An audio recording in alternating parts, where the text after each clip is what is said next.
কালি মালি কাঁচা খিল্লি।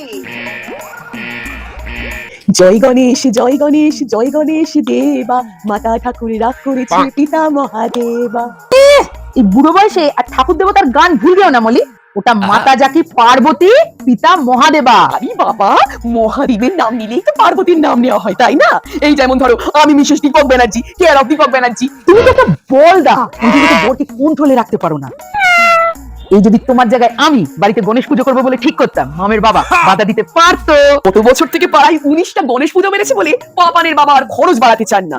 আসলে খুব হিসেবি মানুষ তো। আগরবালদের বাড়িতে আজ সকালে তো গণেশ ঠাকুর এলো, দেখেছো? হ্যাঁ, ঠাকুর আনার পর আমি আর ঠাকুর দিকে গেছিলাম তো শাক বাজাতে আর মুলো দিতে। তো বাড়ি বয়ে গিয়ে যে তো সার্ভিস দিয়ে এলে, কিছু খাওয়ালো নাকি ধুলো পায়ে বিদায় করে দিলে? আরে না গো, আগের বার তো তবু কাজে বরফি শনপাপড়ি দিয়েছিল, এবার তো শুধু হাতে এক মুঠো কারি পাতা দেবার চানাচুর দিয়ে ছেড়ে দিল। এবারে ঠাকুরটাও বেশ ছোট গো। কেন গতবারের মতো লোক দেখিয়ে ওই 50 ফুটের ঠাকুর করলো না এবার? মনে হয় ওই ভাজাভুজির ব্যবসায় খুব লস খেয়েছে জানো। শোনো মলি, অহংকার পতনের মূল, বুঝলে? কেন মনে নেই গেলবারের পুজোয় বিশেষ আগরওয়াল কমলা জর্জেট সামনে আঁচল করে গাভর্তি গয়না পরে যেমন টাকার গরম দেখাচ্ছিল? আমরা সবাই ক্লাবে গণেশ পুজোর দিন সন্ধ্যেবেলা খিচুড়ি আর লাবড়া খাওয়াই তো। ওখানকার ওয়ার্ড কাউন্সিলরের সঙ্গে পাপানের বাবার তো খুব ভাব, আমাদেরকে প্রতি বছর পার্সেল দিয়ে যায় বাড়িতে। কি গোনাদা, ও তো আমাদের এলআইসি এজেন্টের শ্বশুর গো। ওসব পার্সেল টার্সেল না, আমাদের তো টোটো করে বাড়ি বয়ে এক ডেজকে খিচুড়ি দিয়ে যায়।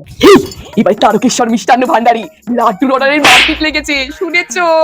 তুমি তো দেখছি কিছুই জানো না মলি। গণেশ ঠাকুর এখন আর সব লাড্ডু ফাড্ডু খায় না, এখন ওই মুম্বাইয়ের ট্রেন্ড ফলো করে শুধু মোদক গ্রহণ করে। তাই নাকি? কাল আমি পাপানের বাবাকে বলবো একটা বড় দেখে দামি মোদক অর্ডার দিতে। পাপান আমার আজ বাদে কাল কলেজ পাশ দেবে, বড় মোদক দিলে সিদ্ধিদাতা কিসে এসে চাকরিখানা করিয়েই দেবে শিওর।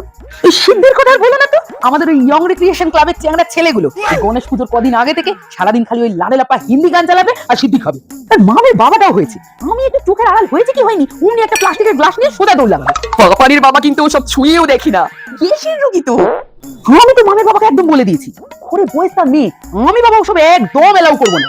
যাই বলো তাই বলো টরিদি, আমরা সবাই ক্লাবের থেকে ইয়ং রিক্রিয়েশন ক্লাব কিন্তু বেটার খাওয়াই। পোলাও আলুর দমের সঙ্গে এবার শুনছি পনিরও থাকবে।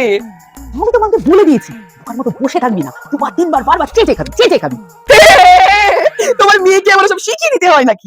মমটা যা হেংলা, পকেটে খাবার পেলে ওকে তো খাবারই যায় না।